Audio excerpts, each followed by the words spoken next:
شروع اللہ کے نام سے جو بڑا مہربان نہایت رحم والا ہے۔ جو چیزیں آسمانوں میں ہیں اور جو چیزیں زمین میں ہیں سب خدا کی تسبیح کرتی ہیں اور وہ غالب حکمت والا ہے۔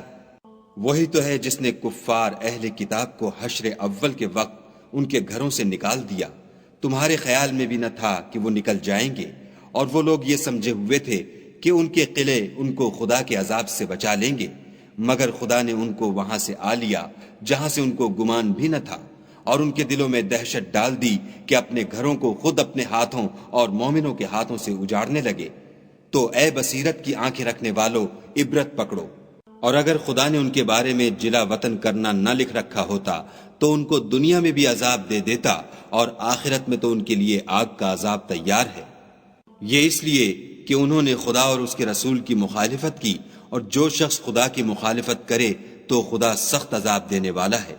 مومنوں، کھجور کے جو درخت تم نے کاٹ ڈالے یا ان کو اپنی جڑوں پر کھڑا رہنے دیا سو خدا کے حکم سے تھا، اور مقصود یہ تھا کہ وہ نافرمانوں کو رسوا کرے۔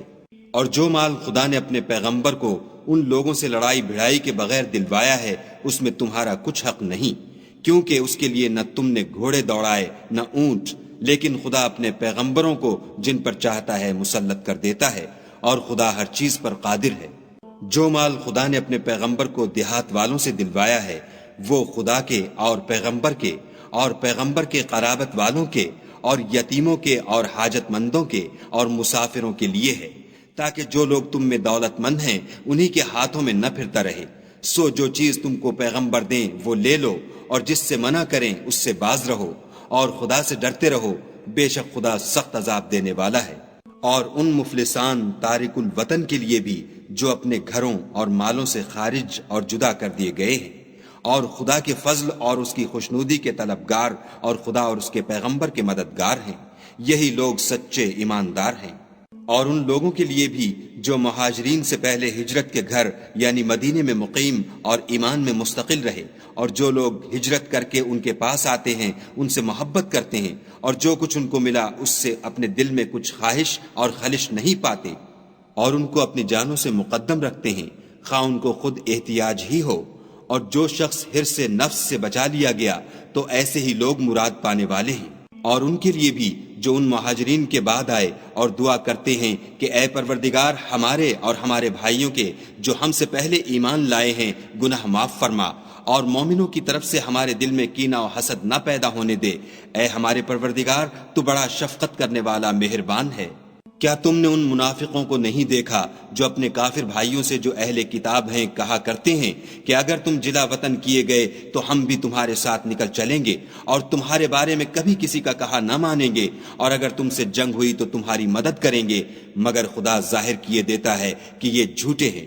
اگر وہ نکالے گئے تو یہ ان کے ساتھ نہیں نکلیں گے، اور اگر ان سے جنگ ہوئی تو ان کی مدد نہیں کریں گے، اور اگر مدد کریں گے تو پیٹھ پھیر کر بھاگ جائیں گے، پھر ان کو کہیں سے بھی مدد نہ ملے گی۔ مسلمانوں، تمہاری ہیبت ان لوگوں کے دلوں میں خدا سے بھی بڑھ کر ہے، یہ اس لیے کہ یہ سمجھ نہیں رکھتے۔ یہ سب جمع ہو کر بھی تم سے بالمواجہ نہیں لڑ سکیں گے،